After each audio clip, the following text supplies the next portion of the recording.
Our panel will begin after this brief video. The first kind of indication was we had an ultrasound, and they said, you're having a little girl. So we, picked out girl names, and we kind of prepared for that. But one of the last ultrasounds that we had, the OBGYN said, well, you might actually be having a little boy. And he said, ultrasounds aren't that accurate, and so it's probably nothing, not to worry. But when she was born, right away the OB said, there's something that I don't know how to explain. Intersex means that the internal genitalia, the external genitalia, the chromosomes, the hormones, and the person's physical appearance don't look or correspond to classically male or classically female. For many decades, the standard of care for intersex newborns included surgical procedures to make them look as typically female or typically male as possible. Some doctors tell parents that these surgeries will make their child's body look like a typical boy or a typical girl. But these surgeries can have devastating consequences for the kids that can last a lifetime. We spoke to parents who told us they felt intense pressure from doctors to consent to surgeries even when those operations were medically unnecessary. We wanted to make sure she got to see, the best specialists and the best providers who could, give us the answers. And it was disheartening. We left feeling like we were on an island, with very little support. And while we were confident enough to not proceed with the surgery, I'd be lying if I said we didn't have a lot of doubt about, oh my gosh, like they've told us all these awful things. Are we doing the wrong thing by our kid? Parents talked about feeling bombarded with scary and confusing information. For instance, doctors told parents that if they chose not to have surgery on their kid would be bullied at school. However, a claim like that has never been substantiated in medical literature. It's common that the discussion will be about how successful those surgeries can be, how safe those surgeries can be, and how well they can work in helping the child fit in. What they don't include still, for the most part, are discussions of the potential harms. These surgeries carry the risk of scarring and nerve damage, infertility, incontinence, loss of sexual sensation and function, and the need to be on lifelong hormone replacement therapy. I found out I was intersex. Freshman year, I retrieved my medical records, and I learned not only was I intersex, but then I learned everything they did to me to try to take the intersex parts of me away. It was like getting the wind knocked out of me. When I was first born, doctors found undescended testes in my abdomen and removed them. When I was 4 years old, the surgeons decided to reduce the size of my clitoris. I had no knowledge of this. When I was 11, they said they were doing surgery on my bladder. And when I found out from my medical records, that was actually a non-consensual vaginoplasty. When these irreversible surgeries are conducted on children, they can have a lifelong physical impact as well as psychological trauma. When intersex kids grow up, they may want some of these operations, but that should be their decision to make. Physicians are very powerful in this equation. The medical saying, do no harm, plays a prominent role in care for intersex individuals. We need to really think about the fact that there is a significant risk for harm. There are two very rare instances when surgery is required on a newborn with a variance of sex development. One is when the internal organs are on the outside of the body, as if they were turned inside out. The other one would be to ensure that there's a place for urine to leave the body. Any other surgical procedure on the external genitalia of a newborn is cosmetic surgery and is not medically necessary. Doctors across the U.S. continue to conduct medically unnecessary, irreversible surgeries on intersex children when the kids are far too young to consent and when the operations could be safely deferred until the kids are old enough to decide for themselves. These surgeries need to stop. I think our daughter is the best evidence for why surgery should be deferred, because she's awesome. right after she was born, I got to spend a little time with her before she went to the incubator, and I remember I kept saying to her, like, I hope you're all right. I hope you're all right. And everybody was telling us all the things that were wrong with her. And that was so hard to hear as a parent. But I feel like these last 2.5 years, she's been doing nothing but proving to us that she's all right. I wish my parents would have known that I would grow up and not want this to have happened to me. I wish they would have known that when the doctors came to them saying, your kid basically won't be lovable unless we change their vagina, change this, change that, take their clitoris out, etc., that they would have let that bounce off and no. Like, if my daughter's not sick, then you're not going to try to change her so that she could be loved. She should be loved for who she is.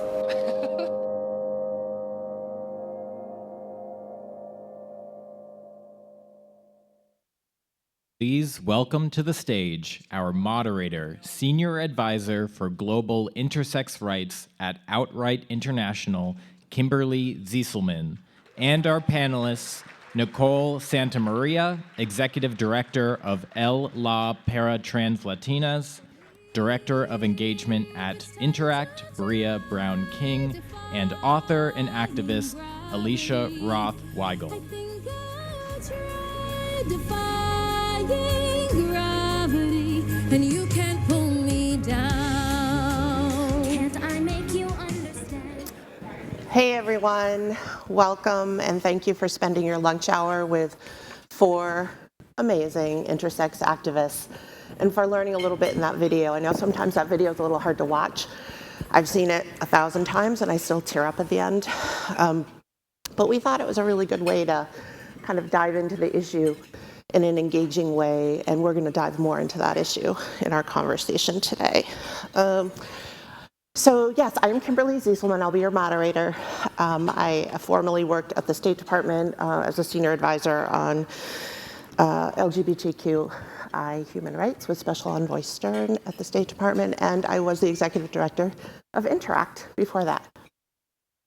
We also have with us Nicole Santamaría, Executive Director of El La para TransLatinas. And we have Bria Brown-King, the Director of Outreach at Interact, as well as Alicia Roth Weigel, the founder of Intrepida Strategy and a Human Rights Commissioner in Austin, among other things.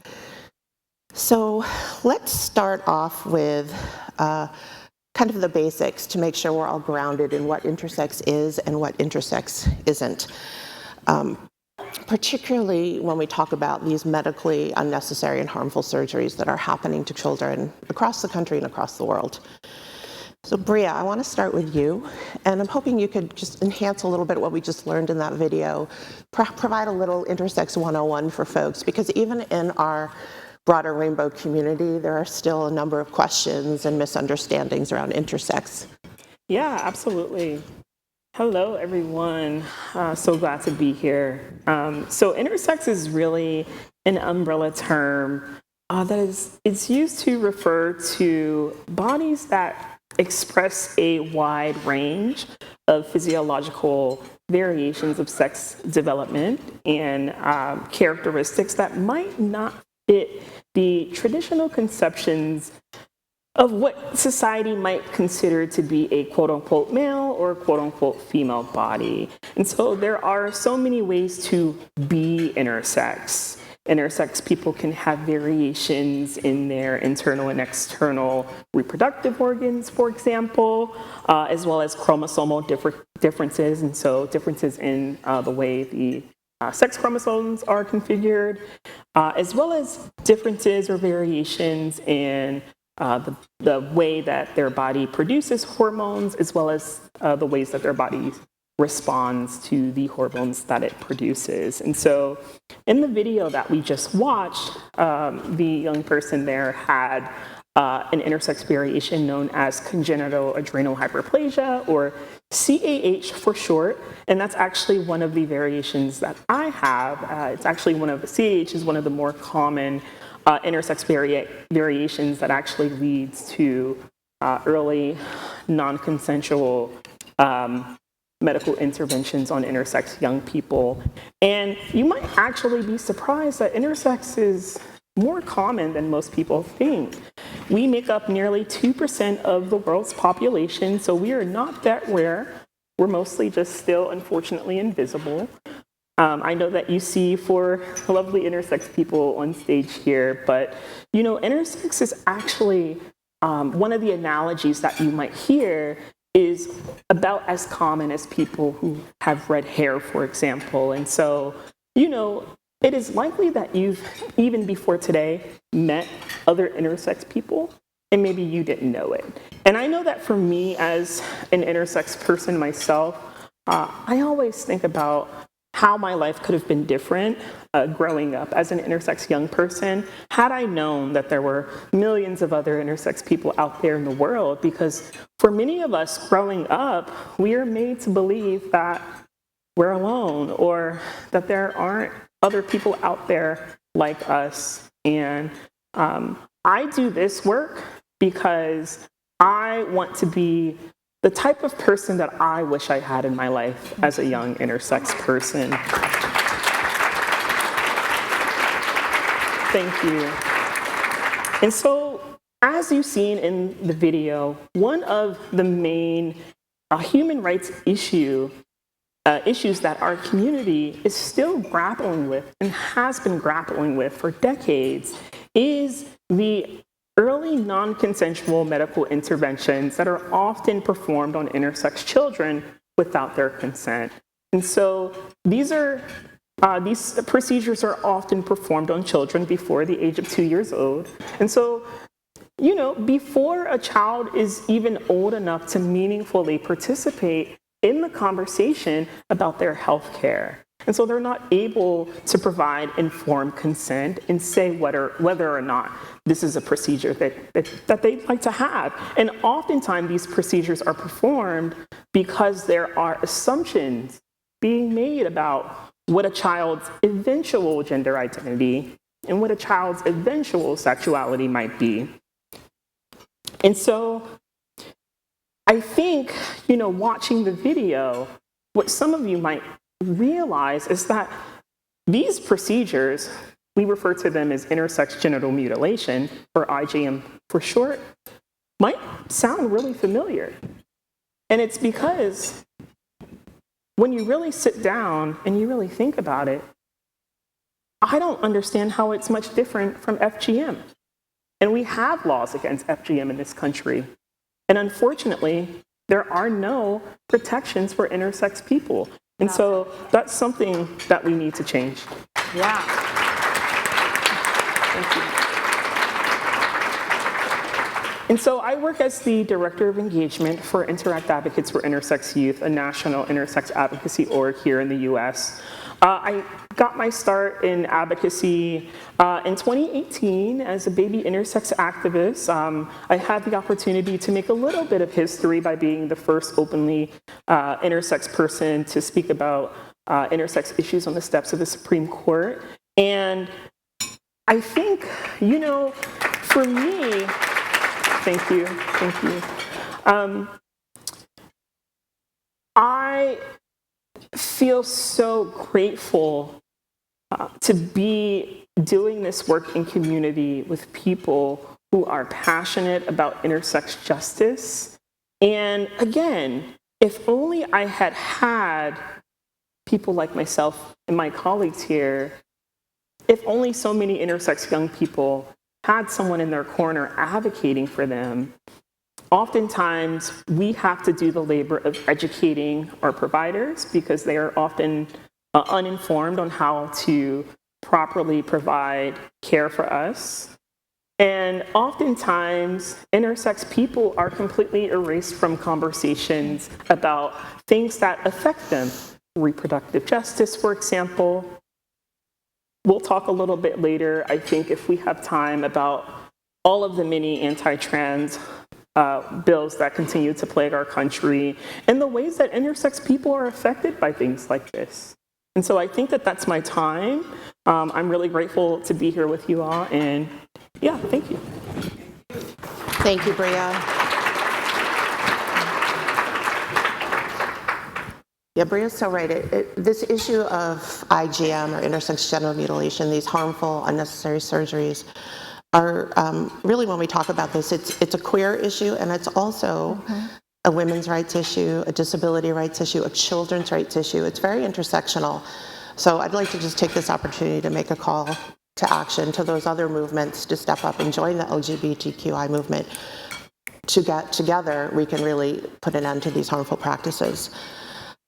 So another common conflation I think we've all seen or experienced, particularly in certain parts of the world, I've seen this more prevalent, is that intersex is the same as transgender. And of course, that's not true. There are differences. So Nicole, if I may, I'd like to ask you to share a bit of your own personal journey and comment on what you think are some of the similarities between the transgender experience and the intersex experience, as well as some of the unique differences. Yeah, thank you so much. Hope you are all enjoying your food. My name is Nicole Santamaría, and as I was presented before, I am the Executive Director for ELA para TransLatinas, the only trans-Latina run and led organization in the San Francisco Bay Area and Northern California. So to me, this question is very important because I think, well, this is a very personal answer, right? I think that the most of the transgender community have born with typical characteristic in their genitalia, right? A typical male, typical female genitalia characteristics. However, their gender identity doesn't match with that genitalia that was assigned at birth, right? However, many of the intersex community could find their ways in that, crossroad, right? Why? Because there are many procedures that has been applied or have been done in intersex babies that Bria has already mentioned, that intersex community born with bodies or chromosomical or hormonal characteristics that are not typical male or female. But in that process, many of the parents, based in love, I will say, but also for that love based in fear that has been inflicted for the medical staff, for the doctors, they made the decision how to raise an intersex baby. And sometimes this intersex community are of trans experience because of those procedures. Mm-hmm. So that's a little bit about my story, right? I want to share a little bit about it because I think that it's important to how we can understand this. So I am 45 years old. I born in the tiniest country of all Latin America, that is El Salvador.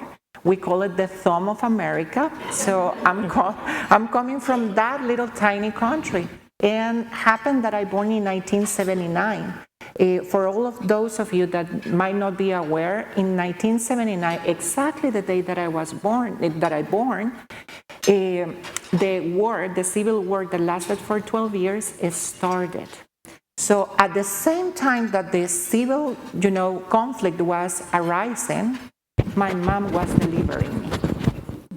My mom was in that intersection of situations because my mom is a sociologist, and sociologists and many people were persecuted at that time for the civil conflict, but she was delivering her last children, her last child.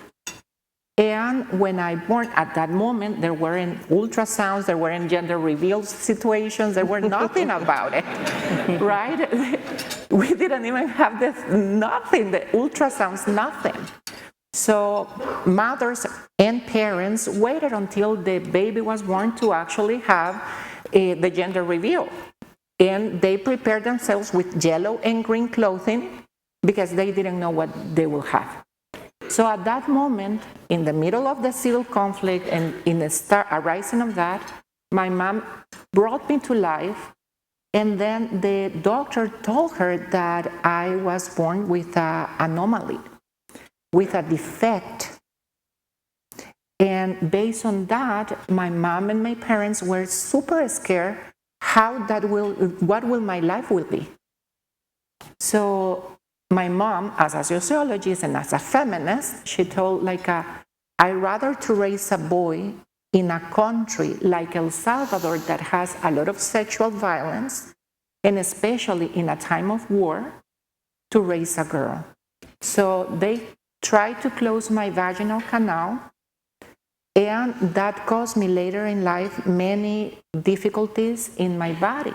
I cannot hold a pregnancy, and it was also the urethra was damaged in that process. Mm-hmm. So as we saw in the video, the parents and the person who spoke to us shared, I wish that I had the opportunity to know and make my own decisions. And that's what I try to do now and try to express to everyone, that I wish that.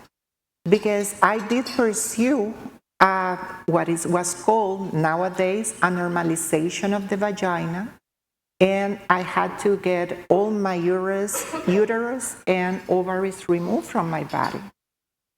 And after that, because of the damage that was caused when I was an infant, I also had a problem at the beginning, not anymore, but I couldn't pee, basically, for a certain period of time.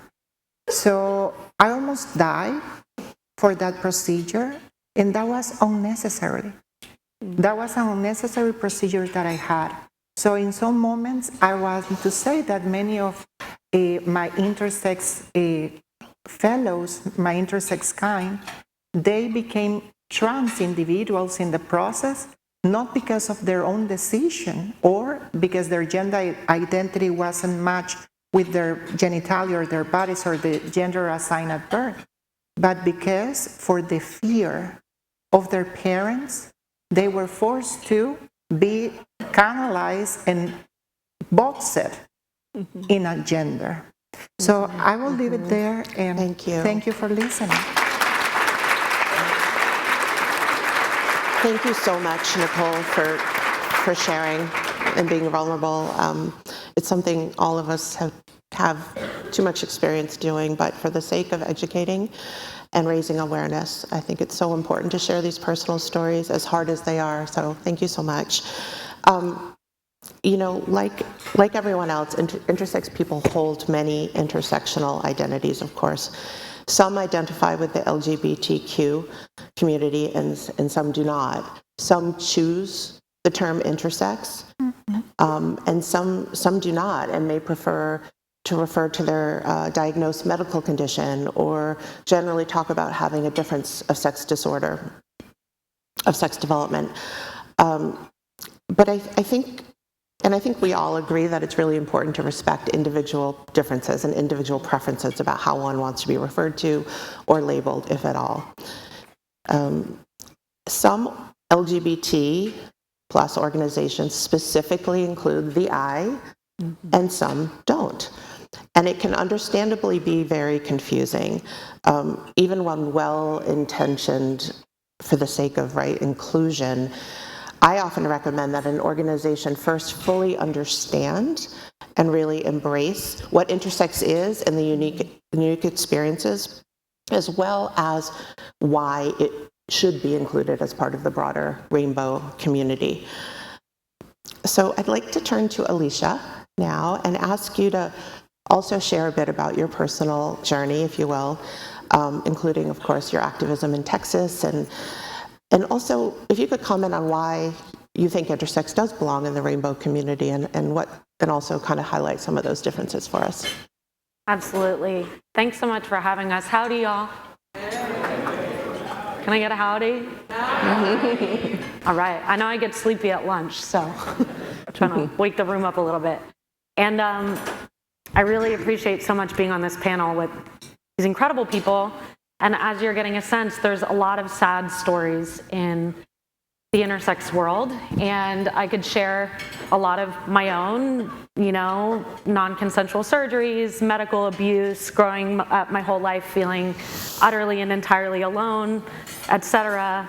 But I was given 8 minutes for this question, and it's hard to sum up an entire life in 8 minutes, so I'm gonna focus on a different part of my journey. For the rest of it, I would encourage y'all to pick up a copy of my book. It's called Inverse Cowgirl. Thank you. And that's because I'm intersex in Texas, hence Inverse Cowgirl, not Reverse Cowgirl, though that's fun too. And I have a whole separate story about that involving Gayle King and Oprah that if you find me after, I can give you a bookmark and regale you with that. But like I said, 8 minutes. We have 8 minutes. So my story started in Philadelphia. Do we have any Philly folks in the room? Woo! All right. I had that typical life trajectory. Started out in Philadelphia by way of New York, Brazil, Angola, South Africa, Oakland, Texas. Just like everybody in here, I'm sure. And so lo and behold, I landed in Texas 2 weeks before Trump was elected the first time. It was a really interesting time to be arriving in the state of Texas. Luckily, I was arriving there to work with a woman named Wendy Davis, and given that I'm in a room full of politicos, do we know who Wendy is in the room? Any folks? Okay. For those who don't know, Wendy is a former Texas state senator who filibustered for like 15 hours on the floor of the Texas Senate to kill a bill that would have restricted all of our access to abortion in Texas back when we had that, the good old days. Anyway, so she's like this feminist icon hero in Texas. She ran for governor of Texas. They branded her as Abortion Barbie, which, surprisingly or not, is not a winning strategy in Texas. So she did not win her gubernatorial race, and she decided she wanted to found an organization to train the next generation of young women in Texas called Deeds Not Words, which was the original suffragette motto. And she moved me to Texas to help her launch that organization, again in 2016, 2 weeks before Trump was elected. So I got off the plane, Wendy picked me up, and we were like, okay, we're gonna train a bunch of young women across the state to use their voice and to understand the legislative process and learn how to fight for their rights in this increasingly hostile climate. And we decided at the time we were going to focus on the issue of sexual assault for a few different reasons. One, unfortunately, 1 in 4 of the young women we were working with were survivors of sexual assault. And if they were not, they knew someone who had. It was also a bipartisan issue. We knew we could reach across the aisle. We didn't want to throw these 16-year-old girls to the wolves of the Texas state legislature on something that was not going to be a winning issue for them. So for a variety of reasons, we were focused on that, and I'm a survivor of sexual assault myself, and so I was training hundreds of young people across the state of Texas how to share their story and own their truth to help other people avoid what they went through. And it was very meaningful work, but the whole time I felt like a huge hypocrite because I was telling these young people to own their truth and use their voice and share who they were. And there was this deep, dark secret that at 27 years old, I had never shared with the world, which is that I was born intersex and that I had had this like complete crazy life that you can learn more about in my book or in our movie Everybody, which is streaming for free on Amazon Prime. I highly recommend you watch it. Directed by Julie Cohen, who did the documentary RBG. She did one about Gabby Giffords, the former congresswoman who was shot in the head in Arizona, and she did one about the intersex movement called Everybody. So stream it for free. But anyway, so there's this whole truth that I had never shared, and I was feeling like a big hypocrite. And this is where my story starts to parallel this bathroom sit-in that just happened down the street a couple of days ago. At the time, while we were working on this sexual assault legislation with these young people, they were also trying to pass a bathroom bill in Texas. And I kept hearing the legislators say things like, well, biological sex is cut and dry. Like, if we go back to that, like all these trans people just go back where they came from or whatever. And in my head, I'm like, well, sex is not cut and dry. Nothing is cut and dry. Everything that exists in the world exists on a spectrum. Just like there's a spectrum of sexuality, there's a spectrum of gender, and there's a spectrum of sex sitting on this stage in front of you. We're not just born male or female, there's this whole beautiful rainbow in between. And so I knew that my truth, that my story could shed some light on this issue, and I had a lot of trans friends that were going to be negatively affected. And at the time, because I was working with Wendy, all these legislators kind of knew me as Mini Wendy, even though I'm like 2 feet taller than her, but I'm like, I was like her little protege, and you had these 2 blonde women like running around the legislature yelling at people all the time. So they knew me as Mini Wendy, and a lot of them would like hit on me all the time because they're these like inappropriate old cis white dudes that shouldn't be in office in the first place. And so, and so they would be like hitting on me all the time, and I was like, okay, there's an angle here. I was like, they're always hitting on me. None of them know I was born with balls. I was like, I feel like we can like blow some minds here, and like, and so yeah, I basically decided to come out. So at this point, no one in my life knew I was intersex. My own brother didn't know. That's how deep the closet runs for intersex people. Because if you think about it, the closet, if any of y'all were ever in the closet you were in was enforced by society, right? Society says you shouldn't share your truth, that's not safe to, or we think you're weird, or whatever reason it is. The intersex closet is reinforced by parents and doctors on top of that. Because your parents don't know you're gay or you're trans from the minute you're born, but your parents know you're intersex oftentimes from the minute you're born. And then they have doctors telling them, never have your baby share who they are because they'll be made fun of, or they'll never find a good husband one day, in the case of my parents. And so, anyway, the closet runs real deep. My own brother didn't know, but I decided I was going to share my story for the first time in a Senate hearing. And so I went into the Texas Senate during the bathroom bill hearings, and I asked all of them, I was like, well, y'all know me, but none of y'all knew this about me, and I want you to tell me where I'm supposed to pee. Do you want me to pee outside? Because that sounds really unsanitary, and like I'm going to get arrested for public urination.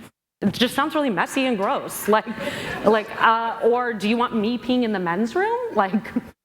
Does that make sense to you either? And I think like sharing it from this new perspective, this is something that I want to reiterate here. We are often used as like a gotcha moment in the argument for like sex and gender related issues, because a lot of people don't understand yet the spectrum of sexuality or the spectrum of sex, but we are like the visible, physical, undeniable proof that they like cannot deny. Like you can see it written on our bodies from the minute that we're born.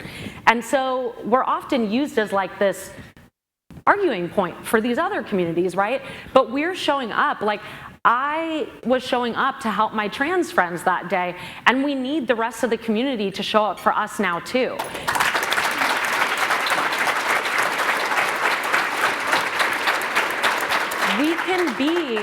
We can be the winning message for y'all. But you also have to help us win. Yeah. Yes, exactly. You can't just use us if you're not going to fight for us. And so that day, the bathroom bill fell. And I'm really grateful that it did. And as you can see, things that start in Texas then trickle their way up to the national level. And here we are fighting this yet again here in the US Capitol in Washington, D.C. So there's so much more I could share, but just to round off with the why do we belong in this broader community? We oftentimes experience non-consensually the same exact surgeries that trans people undergo. I have to take gender affirming therapy not because it was my choice, because they took my reproductive organs without my consent. They sterilized me as an infant, and I have to take those hormones so that I do not die. So we take hormones, we get surgeries, we're shoved into the closet as a kid, we're told to never share our truth. Literally every aspect of our experience is just like the rest of y'all's. The issue right now is that the I in LGBTQI+ might as well stand for invisible until the rest of y'all acknowledge that we're here with you. Thank you.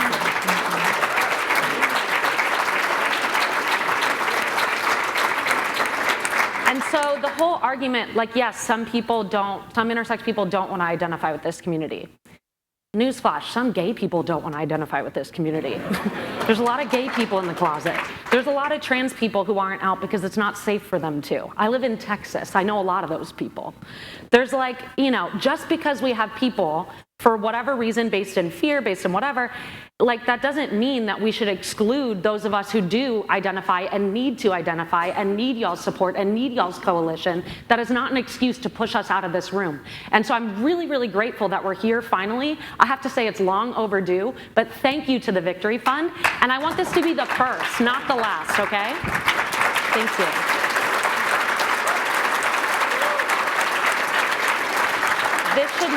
These should not be the only intersex stories you hear. We are four of many. So Thanks, let this be a Alicia. starting point. Yeah, amen. Thank you.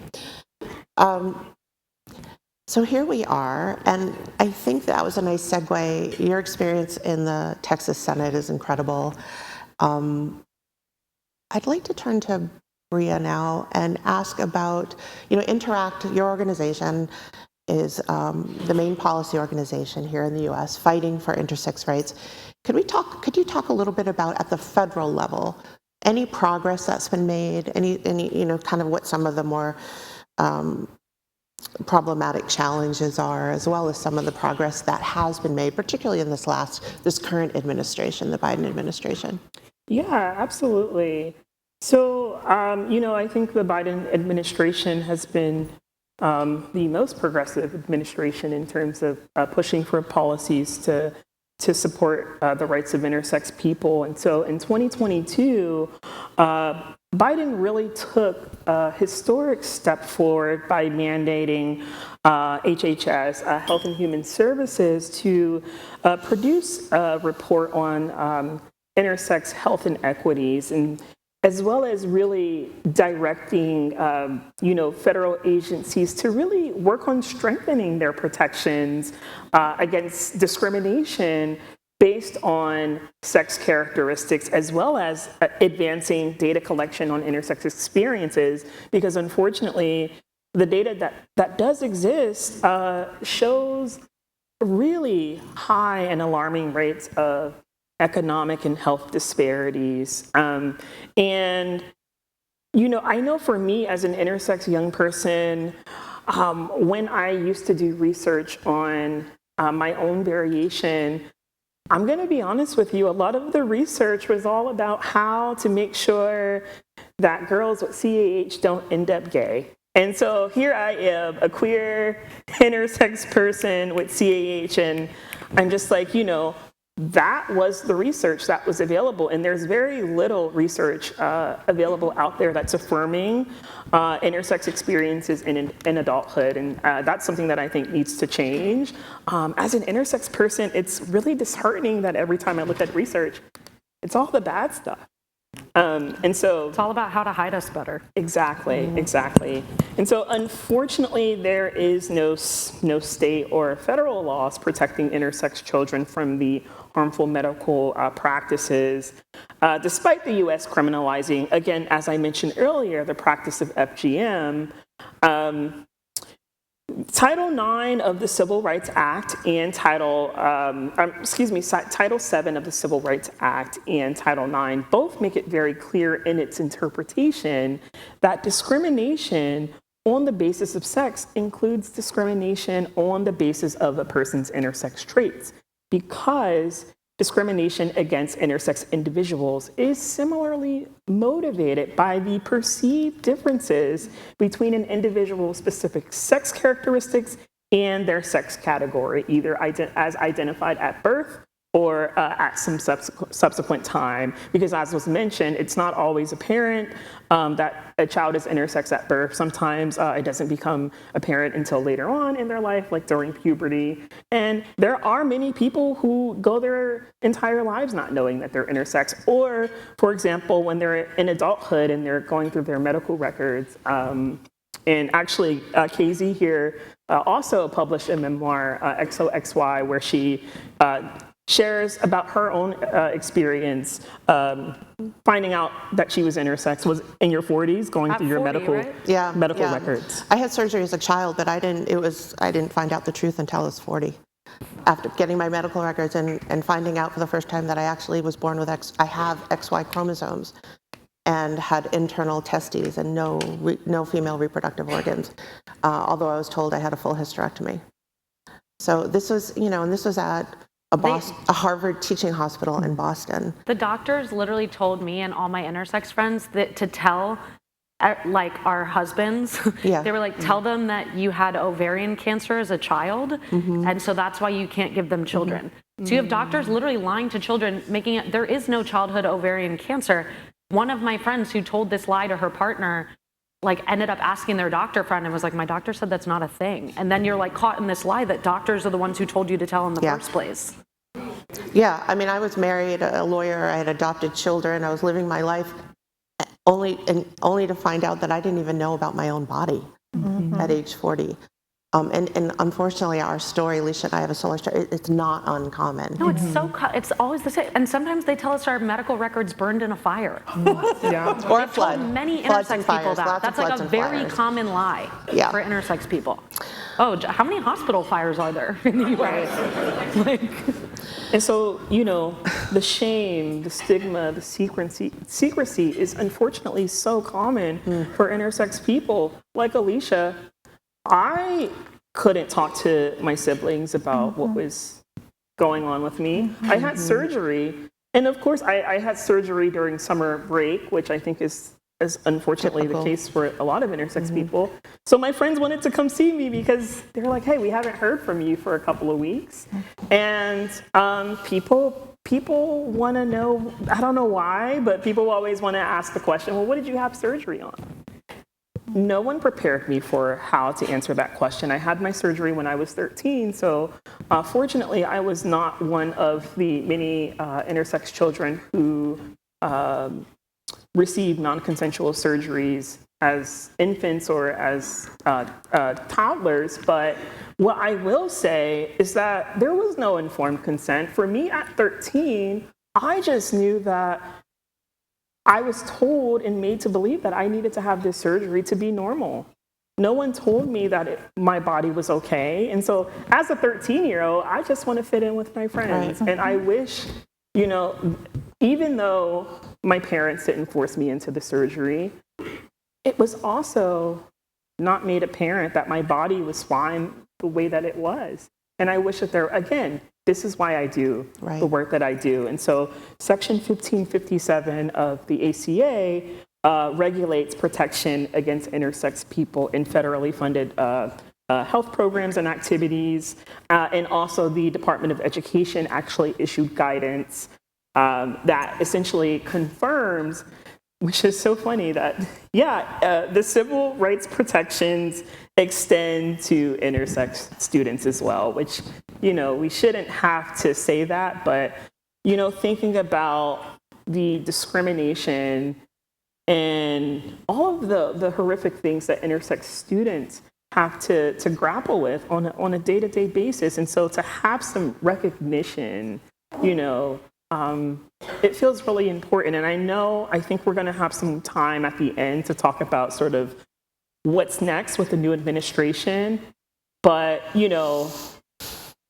I will just say that I'm really afraid because it means that a lot of the work that we've done, a lot of these regulations will be overturned. And so I think we'll maybe have some time to get to that. Yeah, that's great. And I'd love any of you, Alicia and Bria, I know you've both worked at the state level on policy. Could you share a little bit about at the state and local levels, whether it be in Austin or New York, or kind of what some examples of progress are? Because we're seeing efforts. We have no laws banning these surgeries, but there have been some efforts to because it's not all bad.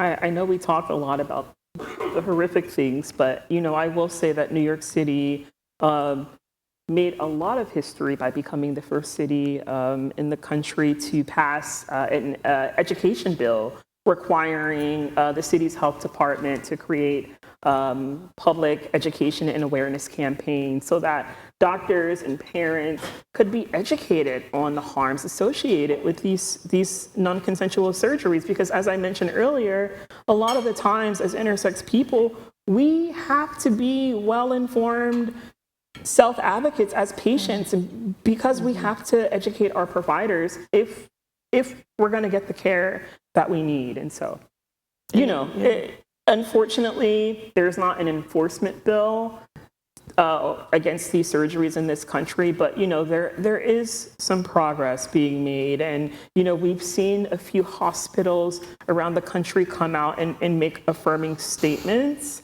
But I think that there's still so much more work to be done. I think one thing that I was frankly frustrated by is that there was a big effort made at the federal level when President Biden made the Pride Month Omnibus Executive Order in 2022. We were included for the first time. I was in the room, a few of us were in the room when he signed this executive order. It was the first time a sitting president ever said the word intersex. So that was a big deal. But there was a stipulation as part of this executive order that there was going to be a report done by Health and Human Services to examine and report on the scope of inequity that we face, not just the surgeries. That's like the tip of the iceberg, because that's just what happens to us as infants. Like after that, there's a total healthcare desert. There's a total lack of doctors that have any idea what our bodies need. A lot of us end up with early stage osteoporosis. Like I have osteoporosis in my spine. My spine looks like a 90-year-old because there's not enough research to say what kind of hormones our bodies need to stay healthy. And because they just treat me like I was born like your average cis woman. Like I have XY chromosomes. I was born with balls. Like my body never functioned like that. Like there needs to be healthcare that treats my body for what my body is. And that just doesn't exist. And we did that report, and Health and Human Services created that report, but the White House wouldn't release it because I think they thought it was too controversial. And they were nervous with everything that's been happening with the ping pong ball of trans healthcare. And, I'm not affiliated with organizations like these people. I'm a lone wolf. I'm a free agent. I don't really care who I'm pissing off. That was really bad. They used us in these videos. I was in the White House Pride Month video smiling like a good intersex girl, but they never delivered on what they told us, what they promised us, what they executive ordered that they were going to do for us. Any progress that's been made at the city level, it's been similar. In New York City, we replicated it in Austin to condemn these surgeries and to pass these education bills, but where was the funding? Where was the fiscal note? There was no fiscal note. These programs haven't been funded. And I'm kind of done with the smoke and mirrors, we're acknowledging you exist. That's step one, y'all. Yes, we exist and we're in a lot of pain. We need to put our money where our mouth is. And that's what I would say, honestly, because we're running low on time, I know we have a lot more to cover, but the biggest thing anyone can do in this room is pay intersex people. We receive less than a fraction of 1% of all of the global LGBTQI+ funding on the whole, for anything, healthcare, human rights, legal work, political work, anything. We receive less than a fraction of 1% of all of the money that goes to the rest of y'all in this room. And that means that there are too few intersex orgs, and there are too few positions within those intersex orgs. So then a lot of us have to be lone wolves that are writing books and trying desperately to pay our bills, because we all have bills to pay. To be able to make things better, we need the money to do things better. Okay. The Estrella Lesbian Foundation, who came up with that data about the total lack of intersex funding, they have an intersex human rights fund. I believe they're the only global queer or trans organization that has a dedicated pool of resources for intersex activists and organizations. Mm-hmm. So just like in the 80s AIDS crisis, it was the lesbians coming to save the day. Yeah. But we need everyone else stepping up. We exist. You see us in front of us. That should be acknowledged, but there's a lot more to do. Absolutely. Thanks, Alicia. So I'd also like to touch on a bit of a global overview of some progress that's being made outside of the United States. But before I do that, I'd love to hear from you, Nicole, if that's okay, about, when I've had many conversations in my current role and past roles with intersex activists, particularly in the global South, and particularly in Africa and Latin America. I am really struck about the huge role religion plays. in stigma and shame and some of the things that we're talking about that, you know, we all have dealt with here in the United States. But frankly, some of it is violence against intersex people, often fueled by religious culture. And I'd just love to know kind of what you have to say about that. I also would wonder if you could share, you've had a really interesting experience recently. Nicole was able to sit down with the Pope and share some information about being intersex. I think that might be, it has to be a historic first. And I'd love to hear more. I'd love to hear more about that, and I think we all would. Yeah, thank you for that question, because, well, one of the things that I want to mention about the role of the faith or the religion in the global South, it's basically our daily bread, right? And you can see many commonalities here as well in US with conservative communities, with conservative people, that they are pro-life, that they are, this is the way that God said. So to me, for all the reasons that I mentioned before, I ended up studying, and I was raised by Jesuits since I was 3 years old until I end my high school. So I also have seen since little the contradictions between the religion, because I'm not talking about faith, I'm not talking about spirituality, I'm talking about religion in particular, right? That I was raised by Jesuits, and when I was 12 years old, I got my first period. And they were supposedly given education. It was for boys and girls, the school a private school that I went. And when they saw this situation, they didn't know how to, they were like what is this? So the dean called me apart of the school. He was a Jesuit as well, a priest, and then he asked me, do you know what is going on with you? And I was like, no. And I was scared. Imagine if you are a person who menstruates and you get your first menstruation and you don't know what the heck, and you have been told certain things. Imagine the confusion for me, but also for the rest of the world. So I thought that I was dying, and the dean, maybe he was so impressed that he told me, you know what? Every time that something like this happened to you, I want to think of you as a sacred being. I want to think of you that angels are not men, are not women. And he told me that day that I was the closest being of being an angel. And that in the future, when anyone can say something differently, think of me as a child of God. And that language, that affirmation, that later on I was called,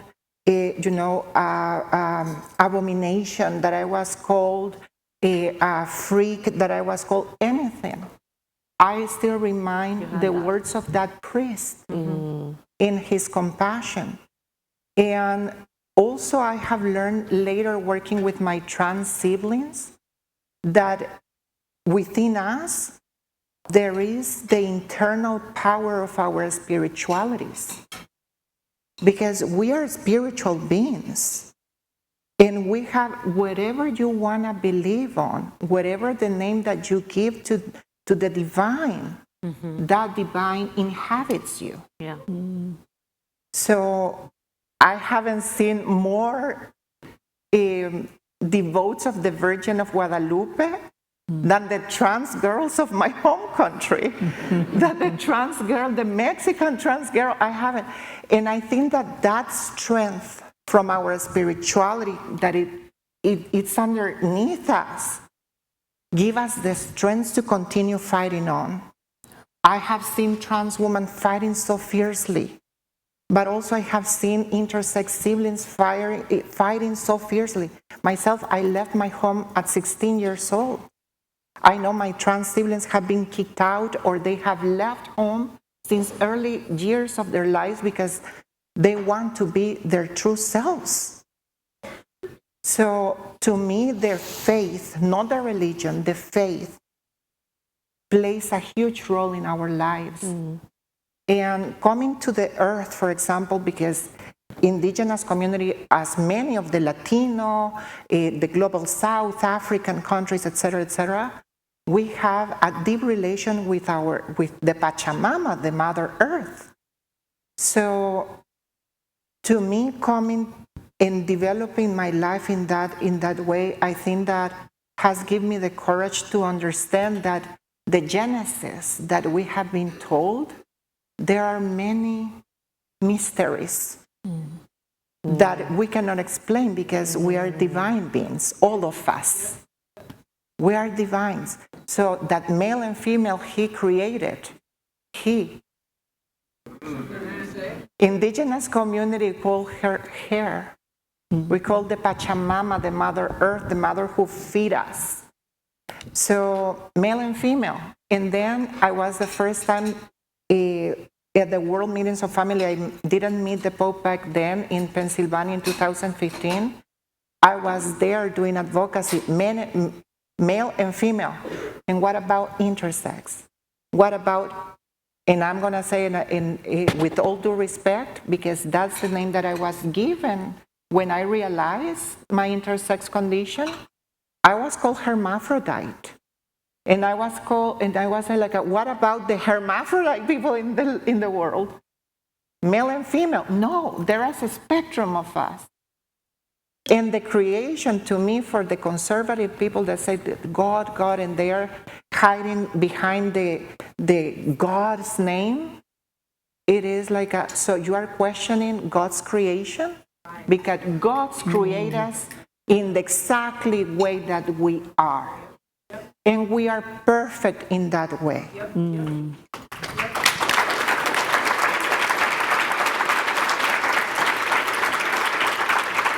So last 2 months ago in October, back then in El Salvador, because I'm a survivor of sexual violence, I fought back for my life because when I was about to be raped. And in my mind, I was like, what will happen when these men found out my intersex condition? And I thought, I won't allow my mother to recognize my body in pieces.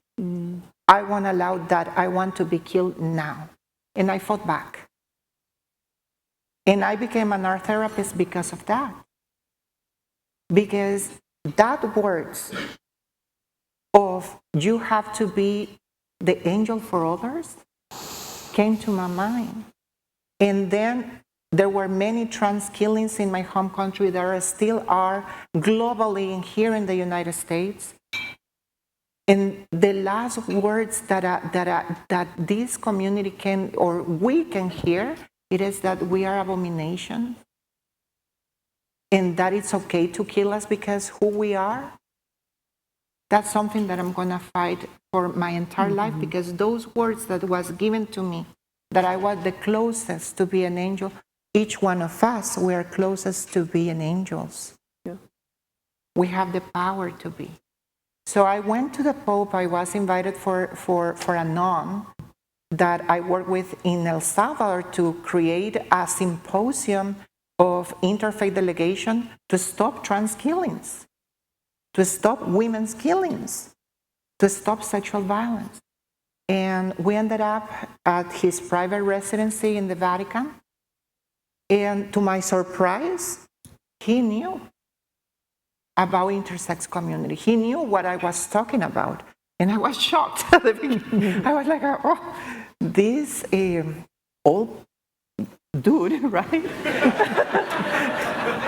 have heard about us. And I was impressed. But one of the things that I must say that, one, he is about to appoint 13 bishops here in the United States, and he's looking to interview them before appointing them to be aware and to be compassionate about LGBTQI plus issues.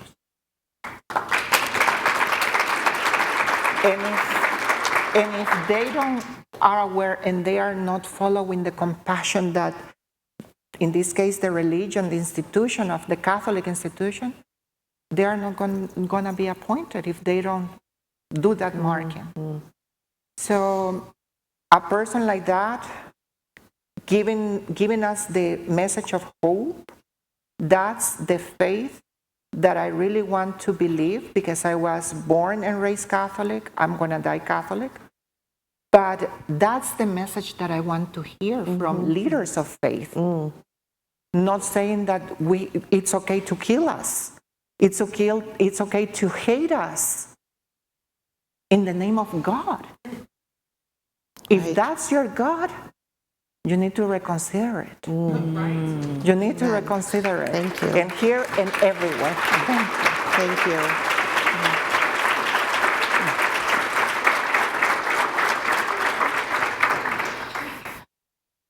So on that kind of feeling of hope, and there are so few that we should really grasp onto, I also want to provide a little hope at the international level to just share with the audience that there is a growing, large, international, global human rights movement for the intersex community. In the last decade, about 7 countries have passed laws, national laws, in different ways that ban these harmful medical practices on intersex infants and children. That's only 7, but it's a ray of hope. At least 2 countries in Latin America actually have, their ministries of health have put out non-binding but guidelines around affirming intersex care, affirming medical care for intersex people, including children, and delaying surgeries until they can meaningfully participate. And I think it's also just to add this, we haven't talked about it much here, but I think it's important for people to know that in some parts of the world, Africa and Asia, particularly in rural areas, some intersex babies, when their sex characteristics, their intersex traits are visible upon birth, are actually being killed. Yeah. We don't have a lot of data or published research on this, kind of for obvious reasons, but there's lots of anecdotal testimony about, again, due to stigma and shame, at a cultural level where there's a belief that we are demons or monsters or can bring bad luck to the community. And this is happening today in some parts of the world. Interestingly, the African Human Rights Commission, which has a longer name, last year passed a resolution that recognizes the human rights violations happening to intersex people and encourages member states, countries in Africa to protect intersex people. And so there's actually a really strong growing movement in Africa right now, which is really exciting to see. And then I'd like to just lastly mention that this past April, the Human Rights Council in Geneva passed the first ever intersex resolution. This is after a decade of many activists doing hard work to get to the point where we have recognition of intersex people and our human rights violations. And even though it's a non-binding resolution that seeks the UN Office of the High Commissioner for Human Rights to do a report next year, it's like another report. It has brought the issue, I've noticed in the last several months, to a different level of credibility in these international spaces. So I wanted to offer that up also as a ray of hope for change. And while we're talking about the future, and in our last 2 minutes and 44 seconds, I wanted to pose this question to the panel that we raised a little bit earlier about, given the upcoming change in the administration, the elephant in the room here in the United States, what do y'all think are some of the possible negative impacts for intersex Americans? And the other thing I'm realizing we didn't get an opportunity to talk about, which I'd like to at least raise, have someone raise, is the way the current state anti-gender affirming care bills are being passed as laws, including exceptions for intersex children, and how that might continue. So again, sorry, we have 2 minutes, but if anyone would like to jump in on that, maybe a minute each. Yeah, absolutely. Thankfully, I took notes. So I think, as I mentioned earlier, I think we'll see a lot of the regulations at the federal level be reversed, unfortunately. And also with the new administration, I think we'll see a lot of the decisions, I think, as you just mentioned, about things like affirming healthcare and discrimination in educational settings being left up to the individual states to decide the best course of action. And I think that's going to be detrimental, especially for folks. I live in Oklahoma, for example, for other folks who live in more conservative states. And so I think, what folks can do, and what I certainly intend to do in my work, is really be more intentional about making sure that people in those areas have access to information and access to resources, especially peer support resources, because I think leaning into community for many of us is going to be how we get through this and how we survive it. Thank you. Yeah, and with Alicia, and call just to action. with 47 seconds left. So I know we wanted to talk about how the anti-trans legislation is affecting us in 12 seconds. All of the anti-trans bills contain specific carve-outs that say you can't give surgeries and hormones to kids who want it, but you can continue to force them on intersex kids who never asked for it. It's written into the laws. Yeah, because we're disordered. Just Google us, follow us, read our books, watch our movies. There's articles and articles and articles about it. Again, it's just no one's seeing it because we don't exist in these rooms yet. But that is where y'all can help. The world can't solve a problem it doesn't know exists. Exactly. Each one of you can help lift our voices.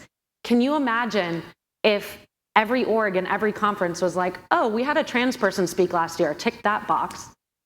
That's how we're often treated. It's like we had an intersex panel once, like we're good for another 5 years. No, we deserve the same amount of space as any of the rest of y'all, the same amount of funding as any of the rest of y'all. But it's not going to change until people know that we're here and that we need to be heard. So honestly, the biggest thing you can do, follow intersex people on social media so that you're not forgetting about us a day later, so that you're seeing us in your feed and you're learning slowly but surely what are the issues that our community face, what are our calls to action on an ongoing basis. Watch the film, everybody, and tell all of your friends to. Like I said, it's free. Anyone who has access to the internet can stream everybody for free. And it shows a beautiful swath of our community beyond the 4 people on this stage. Read our books, read KZ's book, read my book, get a free bookmark.